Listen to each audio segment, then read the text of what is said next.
What you want, when you want it, where you want it. This is The Mesh.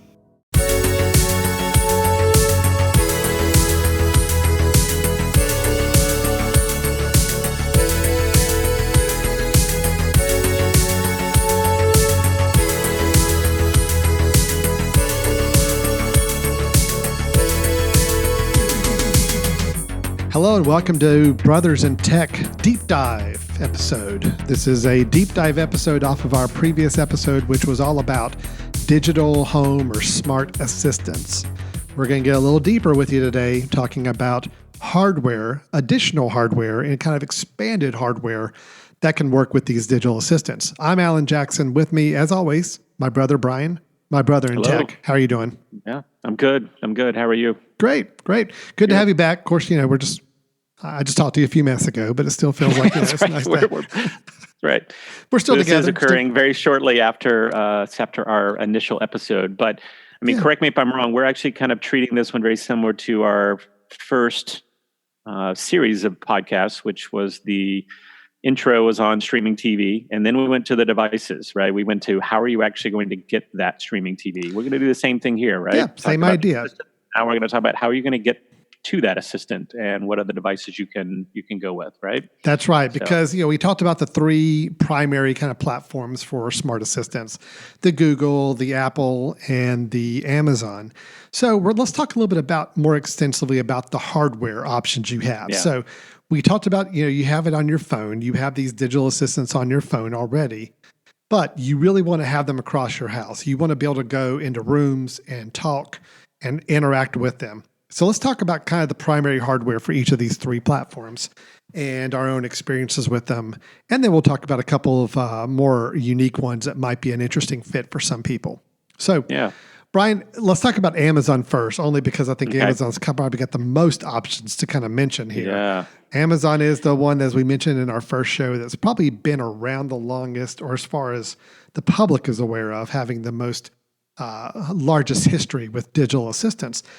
And also, accordingly, they have probably the most variety of devices you could buy that all work with their Alexa platform. You want to, Brian, what's some of the ones here that kind of stand out to you? Because I know there's a whole lot of them.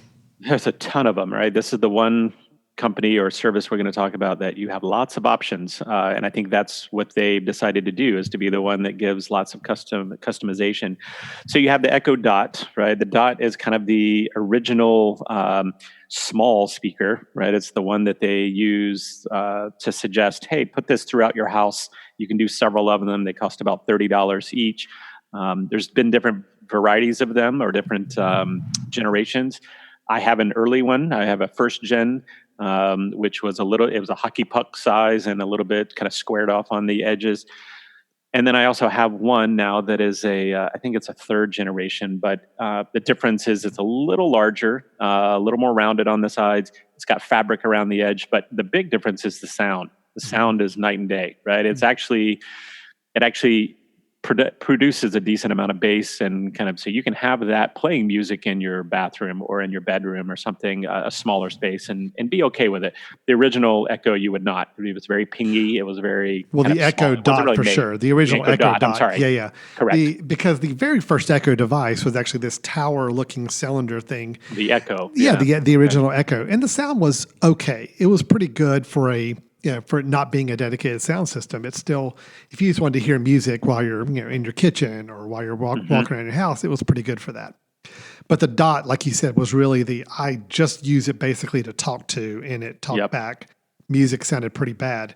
You're saying the new Echo Dots now with the better. The mesh actually sound pretty good. It's better. Yeah, no, it's still not anywhere close to a.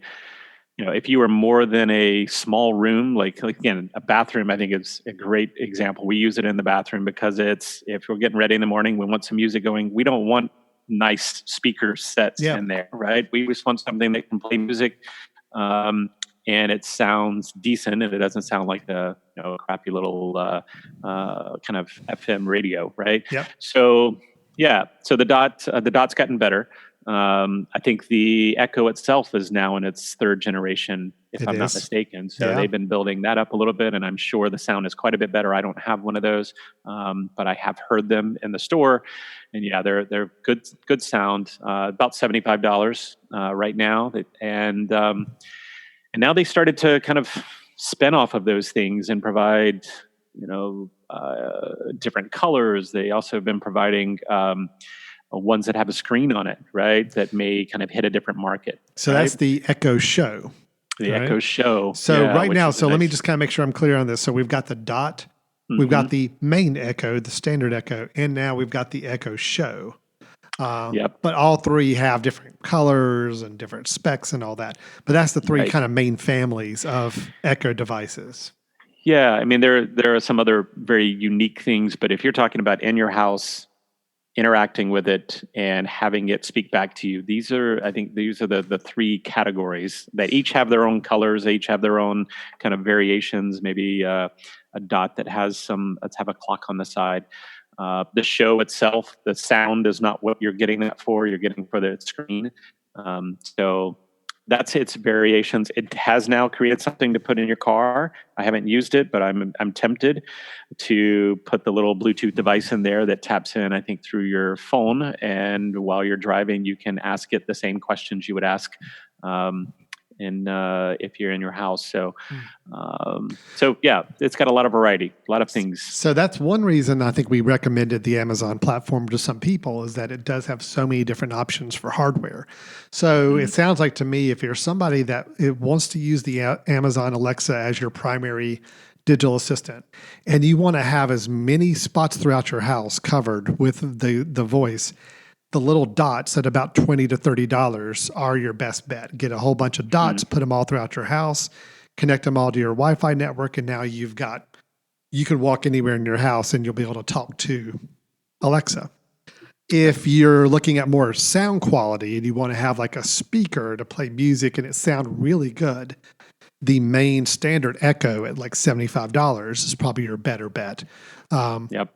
To like have those aren't ones I would recommend you would need to have like in every room, but you may have them in like your more family room or kitchen area if that's where you're going to use it the most.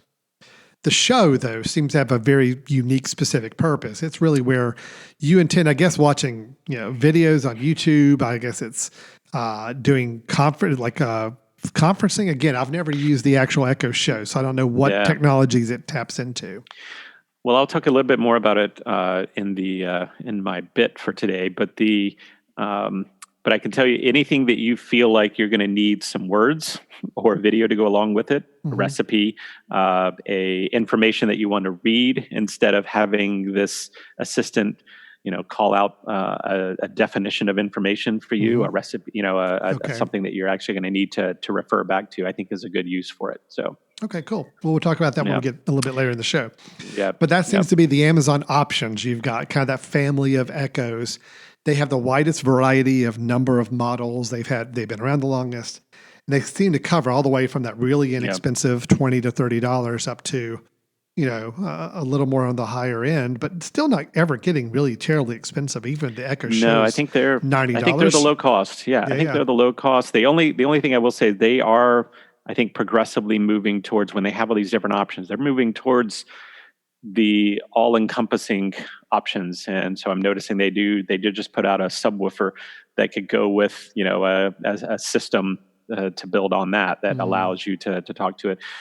But I think we're gonna list a better option. If you're really into high fidelity sound, we'll end up getting to that a little later. For that a little bit. Yeah. Well, let's move on. Let's move on to Google. So as we move down the chain, we're going to have a fewer and fewer choices and options on hardware.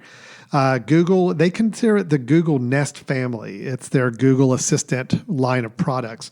They bought Nest, which was the thermostat company that was doing the more Wi-Fi enabled thermostats and alarms in your house. They bought that company a few years ago. So they've kind of integrated that into their home assistant platform that they keep up with. And right now they really only have 3 devices that Google sells that are meant to work with the Google Assistant platform. Okay. You've got the Nest Mini, which is selling for about $50. that is their equivalent of the Amazon Dot. It is their small little device. It does have a speaker in it, so it does play music, and I've heard people say pretty decent. But it's really meant for small, having them all over your house, and it obviously responds to Google Assistant commands as well as playing music and do other things through the speaker. You've got the Google Home, which is kind of their mid-tier standard. That's like the Amazon Echo. That's like the kind of the more original. It's the one that's probably about 6 or 7 inches high, has a nicer speaker built into it, sells for about $100. And it's really playing up as it's a good sound music option and a good Google Assistant. You're willing to pay a little more for a little better sound, a little better quality, but still it's not that much more. It's maybe double the price of the Dot or the Mini. Right. Then you've got the Mac Daddy. You've got the Google Home Max, which is a large speaker. That is really the only reason you would need a Google Max is that you want a really nice sound system speaker in your house that responds to Google commands. It is $300. It's not cheap, but and I can go ahead and tell you I have not listened to the sound off the Google Home Max to let you know if it's worth $300 or not.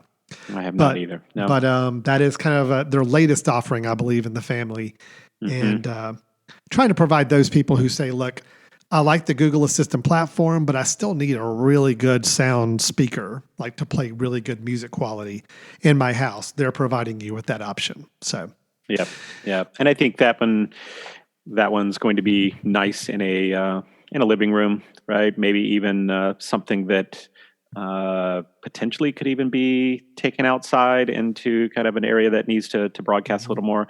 But if you'll notice on all the Googles, Alan, all these options, they're all more expensive than Amazon. And I think that's because Google knows that these will work more effectively with you if you're in the Google ecosystem. So that has the benefit, whereas Alexa has to toe the line, right? It has to, there has to be more customization, and you can't use it through your phone without opening up the app and all of that. So therefore, they're trying to undercut with the price. So cheaper, yet there is a downside, right, to Amazon. So yeah, unfortunately, I haven't really had a lot of direct experience with any of the Google devices, although we were both pretty impressed with the Google Assistant platform in our previous episode. Yep. So again, I think we kind of keep on line with the same recommendations we had before, is that if you're pretty tied in with the Google or Android environment for your phone or other devices, these seem to be some pretty good devices to get some hardware for them. And the prices are not outrageous. They're higher than Amazon, but they're not completely out of line, I think, for what they're doing. So yeah. And just to clarify, the Nest, since they bought Nest, the new Nest thermostats, I think, also then tap into the Google Assistant too. I believe they have that integration. So there's some integration that's happening. So what about Apple, Alan? We talked about the HomePod last time in our initial episode. Is there anything else to talk about? Is there any other options? Nope. That's it. That's it. Yeah. The Apple HomePod is basically it. Now, granted, we talked about how the Apple TV also is a Siri controlled device, but it doesn't give you full access to Siri as a true voice assistant. So really, the HomePod is the only standalone device that is meant to receive Siri commands and interact with you just like it would on your phone. And again, the HomePod is also meant to be a really good sound system. In fact, when Apple was promoting it and showcasing it, I think they probably spent 90% of the time talking about the sound quality and very, very little on any kind of digital assistant capabilities it would have. So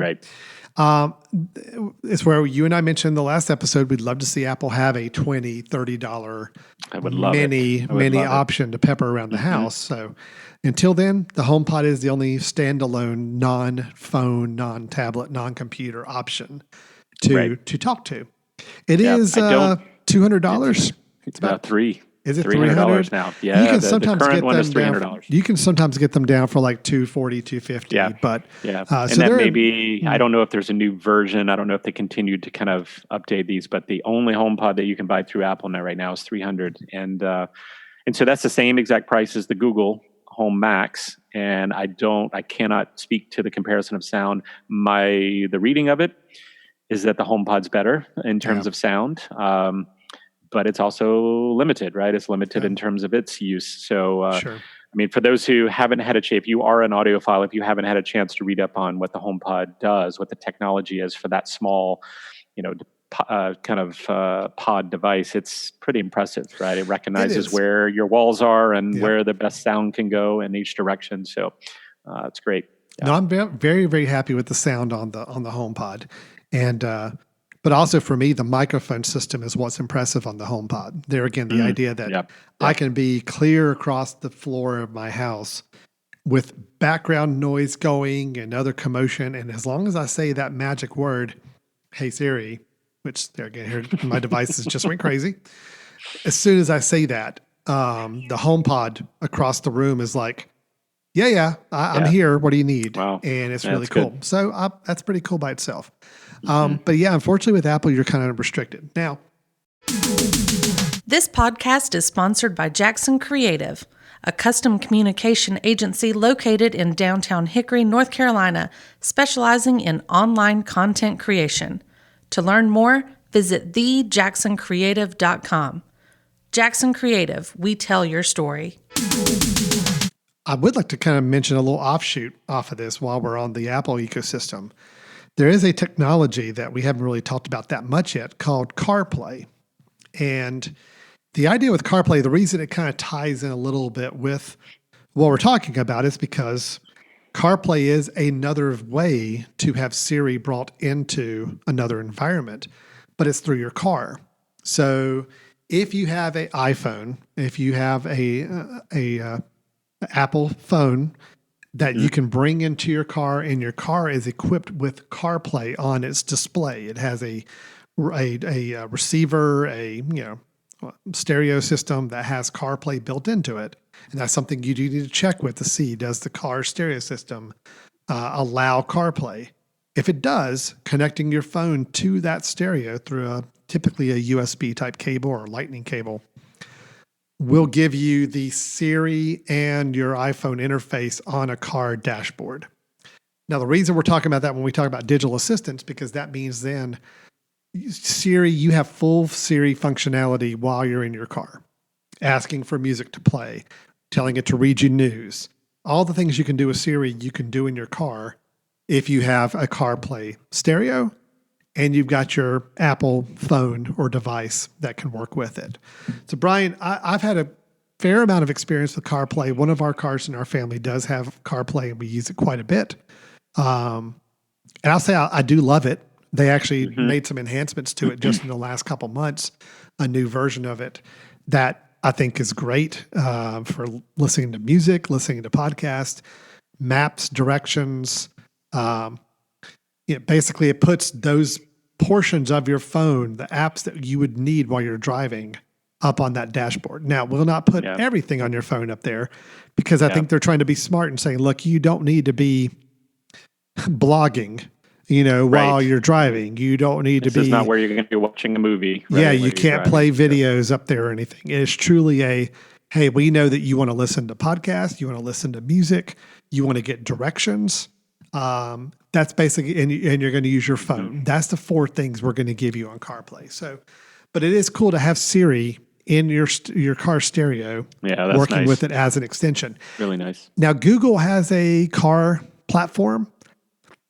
I'm just not familiar with it, and I don't think it's caught on a lot with a lot of people, but I do know that there is a Android type environment that does a similar thing to CarPlay. But right now, Apple's kind of got the buzz with CarPlay being kind of what people know of as an auto player for your digital assistant.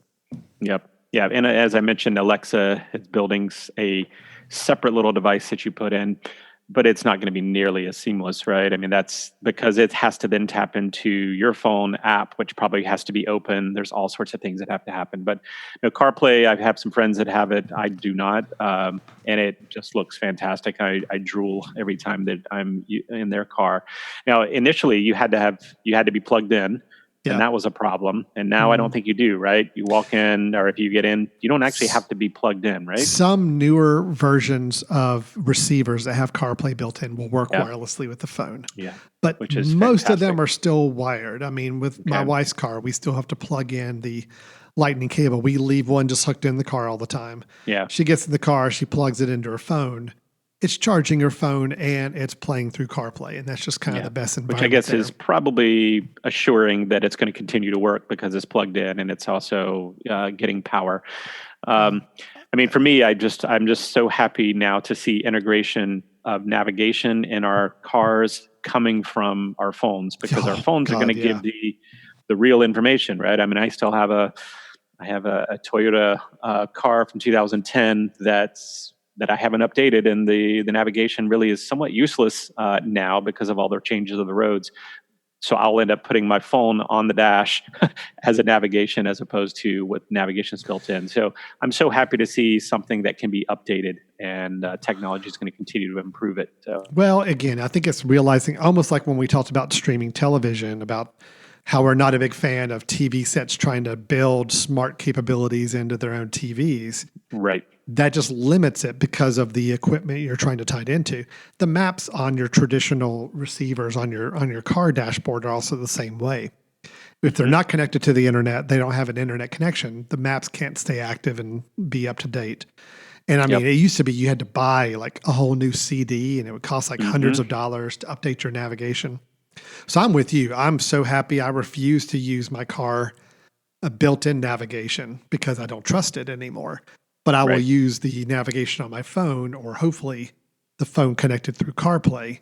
That's all the navigation I'll ever use. So Yeah, that's great. yeah. Now, so there's one more option we want to talk about Yeah. though. Yeah. So we talked earlier about, okay, each of these are really assistants that have built-in speakers now, and some of the speakers are fairly high level, like the HomePod and the Google Home Max. But if you really are an audiophile, you're really someone who, first, I want a really good sound system throughout my house. You know, various speakers. You want integration across your rooms. You want just really good quality sound. And then while you have it, might as well have an assistant built into it. Then I'd highly advise checking out Sonos. Sonos, I kind of think of Sonos as the connected version of Bose, right? I mean, Bose has been Yeah, around a long time, call. really, really high end. But Sonos is saying, we are the people that can now connect all your rooms together so that you can play your music throughout and it be synced up, and you can have music playing in one room versus another. So Sonos is fantastic. I've gotten to experience with a friend's house that has a few of these devices, and they sync up well. The audio is fantastic. But they also can tap into each of these assistants, right, Alan? That's true. Yeah, they both Yeah. are branded. All the Sonos platforms use the Google Assistant, so you can have your Google platform talking to it. They have Alexa built in, so you can do your Amazon Alexa talking to it integration. And it works with AirPlay, which is a little kludgy way of using your iPhone. So it's not going to be as directly tied in with Siri. You've got to basically have your phone to use Siri to control your Sonos. So you still got to have that one piece of the puzzle for Apple, for iPhones to work with Sonos, where it will work out of the box with Google or Alexa without needing an iPhone at all, Yeah, or because without they needing a connect to phone. Wi-Fi right away, right? They connect to Wi-Fi. They can also connect to Bluetooth, so they can get internet access however they need to, and they can use they're built in with Alexa and Google baked into the hardware. Right. Siri, you'd have to use your phone. You can control it with Siri, but Siri is going to beam to the Sonos device as opposed to it being built in with Siri already in the hardware. Does that make sense? Yeah. Yeah. Yeah. So- No, I think you're right. It's a fairly ubiquitous system. I mean, I agree with you. If you really want a good stereo system, but you want that digital assistant environment built into it, then the Sonos platform, I think, is probably one of the best ways to go, because they have so many different options. They have so many different size devices, so many different ways to configure your room. but you know that, once you're set up and it's playing music, you could also say, hey, whatever device, Alexa, whatever. And the Sonos can respond to you and act as that digital assistant in that room. Right. They are expensive. Right? I mean, we're talking one speaker being maybe $200, and then you probably are kind of putting a mixture of those things throughout your house. But they have wireless versions and all of that. So this is for the audiophile. This is the person that really wants great quality audio throughout their house, and maybe doesn't want to do a HomePod in every room, but wants the things that actually belong in those rooms. So, yeah, no, you're right. And again, even though I think the HomePod is a good speaker, it definitely does not take the place of a really robust home theater stereo system, whereas Sonos can. Right. The Sonos can actually give you that quality. So, sure, multi-channel, all sorts of things. Yep. That's right. So Sonos, that's Sonos, is kind of the company Brian and I are both going to recommend for those that want the digital assistant in your home, but you want to bring it in on a really nice, high quality sound system where sound is the paramount thing you're going for here. So, very cool. Yeah. So I think that covers kind of the devices, right? I mean, there are some other small ones out there, companies that are building into these, but those are the big ones. And so you kind of know what you're getting into, right? And Low cost up to high cost. That's right. And I'll say with the devices, it's important to note that if you're looking at any device that you want to build into your home and tie into your whichever digital assistant you use, all of them have like a icon, a little branded icon that will be on the product. It'll either say works with Google Assistant or works with Amazon Alexa or works with Siri, and they call it Home, Apple Home, or I forget the name of the Apple version of the home environment. So you really want to pay attention to those and make sure before you go off and get a device that it's one that's going to use the platform that you personally plan to use yourself. Because again, then you get into the problem of mixing platforms, digital platforms in your house, which we don't recommend doing. Can get really messy. So that's great. Agreed. So that's some hardware options for you to consider as you get into your platforms. We will have another deep dive episode coming up soon where we're going to talk about some expanded capabilities you can use with your smart speakers or smart digital home assistant platforms, as well as a further one where we go really deep on the deep dive, talking about some very simple automation steps you can start to build in to really do some interesting things with your digital assistant devices. So, but that's our deep dive for today. Now, Brian, you and I did say we were going to start kind of bringing up a suggestion or a bit, one of our brothers in tech suggestions on every episode. So we're going to do that for here too, talking about hardware for your digital assistant. What have you got for us as your bit for this episode? Mine's going to be quick because I've already mentioned it briefly, but my bit for this show is the Amazon show, which is, as we talked about earlier, that's the Amazon device that has a screen on it, has a digital screen, can be used to video conference with someone, can be used to actually show information. So I would just, again, I brought up last show about cooking, and to me, I think that's a very unique environment where your hands are busy and voice is helpful, but you're also needing things to read, for example, a recipe or the timers. Say I have 4 timers going on, one for, potatoes, one for beans, whatever, and they need to be different. I can then see what's happening. So I think the Amazon Echo Show would be a great device for a kitchen. It'd be a great device for a bedside table. The two areas in which I think I need to see something. My wife tends to go to bed before I do, and one thing I don't like is being able to walk in and have to, by voice say turn off the lights and all of this. When I'm thinking I'm going to wake her up, especially then the response is usually fairly loud because we've been using it for music earlier. So, Alexa's waking my wife up. So this would be kind of a nice way to have something that triggers maybe only visual response, what's the weather tomorrow, and it just shows it as opposed to speaking it to you. So I would say looking into that if those are the uses that you're intrigued by, kitchen or bedside table. So. Okay, very, very cool. How about you? Well, mine's a little different, honestly, because outside of the devices we just talked about earlier in this episode, I don't really use or have a recommendation of any other types of devices to integrate with your digital assistant. But since we did talk about audio, If you really want to be able to use things for audio and have a better sound experience, but using the digital assistant to help with that. I long ago had bought several Airport Expresses, and what those are is Apple used to make wireless equipment. They had a base station they called Airport, and they had these little white boxes called their Express boxes. They were pretty inexpensive at the time by Apple standards. Yep. And they were primarily meant to spread out your Wi-Fi network, give you more hotspots throughout your house for Wi-Fi. But they had a side benefit, which is the only reason I use them now. And I'm recommending it because even though Apple doesn't necessarily support them, service them anymore, using them for this one purpose, I still feel like they're pretty a smart way to do it. If you have a traditional home stereo system, one that is not a digital smart assistant one, and you want to bring that in to where you can now tie it into your own platform, for example. And if it's an Apple platform, I will say this is an Apple only pick. The Airport Express is a box that you can hook up and connect to your Wi-Fi network. And then it has an auxiliary audio plug output or input that you can hook up to your more traditional stereo system. Let's say you already have a great stereo. You don't want to bring in a whole new stereo, but you still want to be able to bring it into your network. This little box acts basically as a conduit for it. So right now, if I'm listening to music on my phone, I can actually say, play it on that Airport Express device. And because it's plugged up with my nice traditional stereo system, I'm now listening to everything I want to listen to on that bigger stereo system. So you start to work backwards. You can actually use Siri on your phone to say, hey, play this song.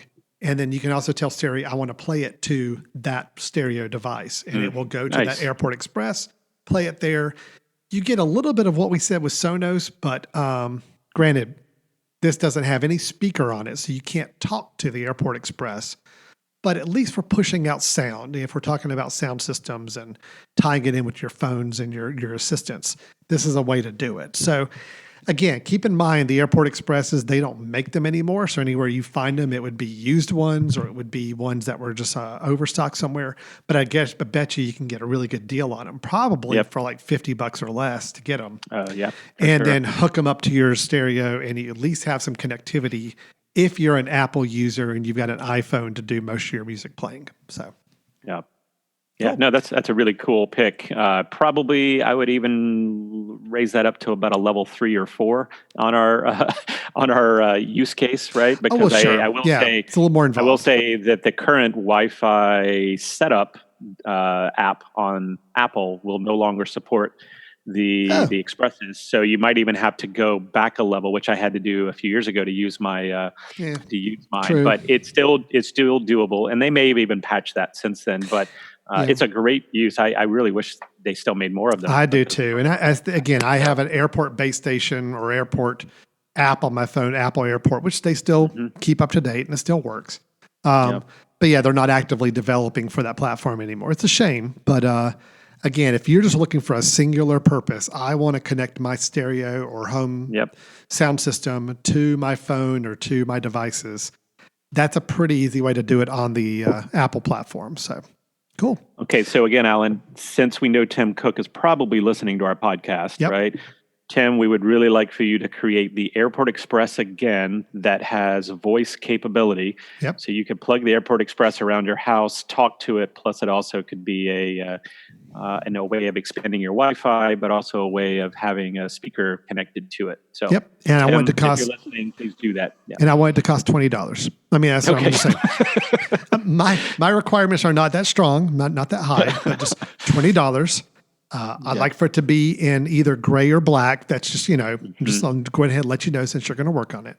And and I want to do these things. That's all we're asking. Or just send it free with the Apple TV Plus. Even better subscription, right? Okay. That would be great.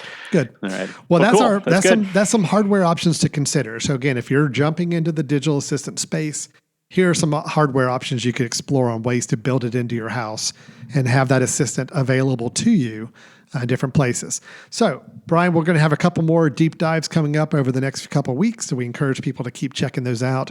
And keep in mind, we get deeper and deeper on the technology. So, but we're going to continue our conversations about digital assistants through the next couple of episodes.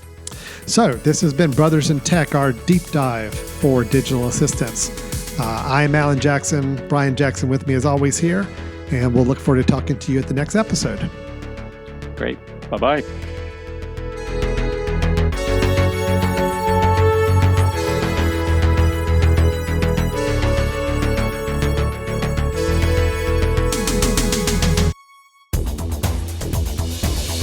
What you want, when you want it, where you want it. This is The Mesh.